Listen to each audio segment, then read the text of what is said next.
stop the abductions. You must stop extrajudicial killings. We will not come here to listen to your stories. You have abducted someone. His family is crying, and you are here telling us stories. Enough is enough. Extrajudicial killings and disappearances must end now. We must stop this madness. We must stop these evil things you are doing to us. It is not right to abduct someone and not present them to court. And you are here telling us stories about... Let me speak. I will sit down. This is not right.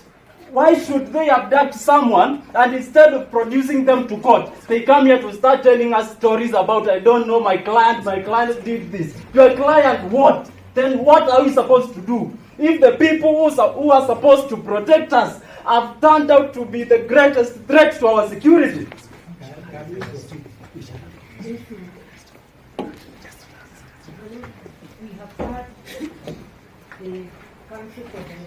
Many of you will not believe whatever the gentleman is saying. The courage which he got and confronted the court is what is now happening to the current youths in this country. The fear have gone, and there's no time to pamper anyone. The issue of abduction is still going on. In fact, it is increasing day and night. But the big question is, who are these people behind all this abduction? Blogger, activist, Ndiangui was abducted in Kino. He is nowhere to be seen up to this moment. But as I was just going through his abduction, what happened?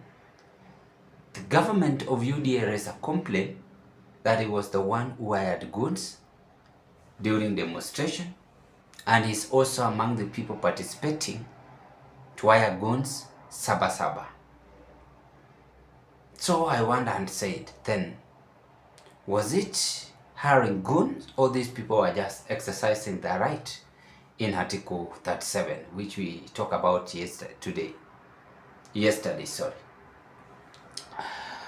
From that video, I have noticed 3 political major points, and I want to dig deep into the 3 points. Before I carry on, thank you so much, ladies and gentlemen, for your continued support in this broadcast, because if it was not your support, then this YouTube platform could have not reached where it is as of now. I want to thank you so much, and may God bless you. If you are first time watching me in this broadcast, I request you kindly do me a favor, take 1 second, click that notification bell and subscribe to our YouTube channel. We are still on a new month, and pleasure to meet you and wishing you all the best in this new month. Now, the first notification is that the court in the Republic of Kenya are not helpful at all. How many cases have been filed about based on the abduction happening? There are so many cases. So they are not helpful at all.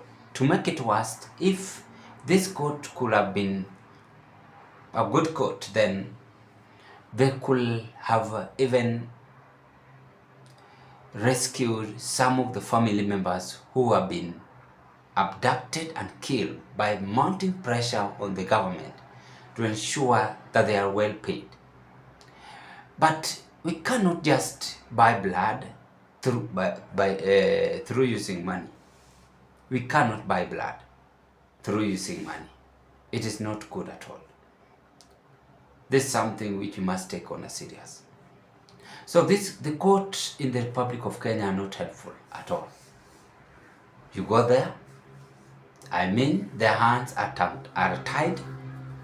There's someone working behind and ensuring that everything is well okay, favoring them. As we speak, Lagat is free and can go back to their work, while the small fish are still in custody. So that is why the gentleman is bitter and saying, no, you cannot help us, because the issue of abduction is still going on too much. It's still happening in this country. That is my first observation. The second observation, it is all about bitterness from both sides, the wananchi and the leaders. We cannot solve a problem fighting. We cannot solve a problem through argument. We cannot solve a problem through coming up with your own conclusion. You cannot. It can't work. It also requires humanity. It also requires a good knowledge, wisdom, and understanding. That is how we can solve a problem. The judges are angry. The wananchi are angry. The current leaders and the police officers are also annoyed. So do you think this country is going to work? Not really. In fact, is when we are going to worsen in things which even our forefathers did not do at all. The leaders whom we are electing are also bitter and they're very fast to anger. The only thing they can think of, if there's someone confronting them, exposing them, go and abduct that person because you have money, millions of money, billions of money, which is not preferable on my side. Because at the end of the life, we are all equal in the sight of God. The third point,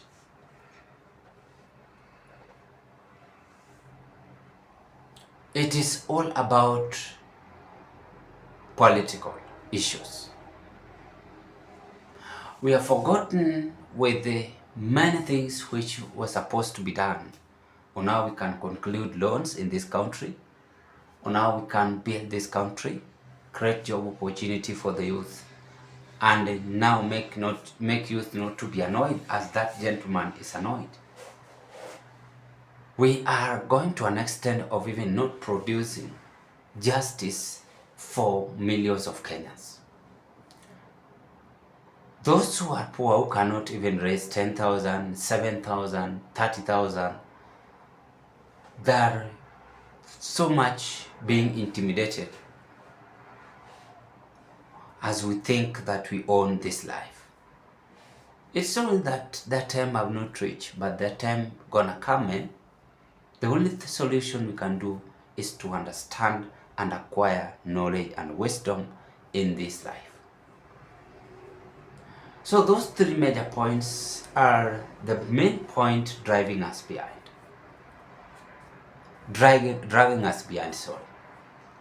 We have refused to listen to both of us. We are just ready for any fight. Even this Sabasaba, they must demonstrate and there must be bloodshed because it is all about political wrangles happening. I don't have problem with youth because youth are very bright and so smart, and I want to thank ourselves as Kenyans youth. The problem we have is leaders, and the leaders, you are the one who are making all this trouble to occur in this country. From the Supreme Court, from the courts, whichever, the magistrate court, all types of court, there is no justice. And in the national anthem, it is well written, justice should be defended, justice should be our shield and defender. And oh God bless this nation. And may we dwell in unity, peace and liberty. Plenty be found in our borders. We have refused to even obey the national anthem stanzas. And now, nothing to say about more, but the result is what the gentlemen have said. He confronted the judges and even were in fear, making them somehow even to shut down the court because there is no justice in these courts. That is the message I had to share with you at this moment.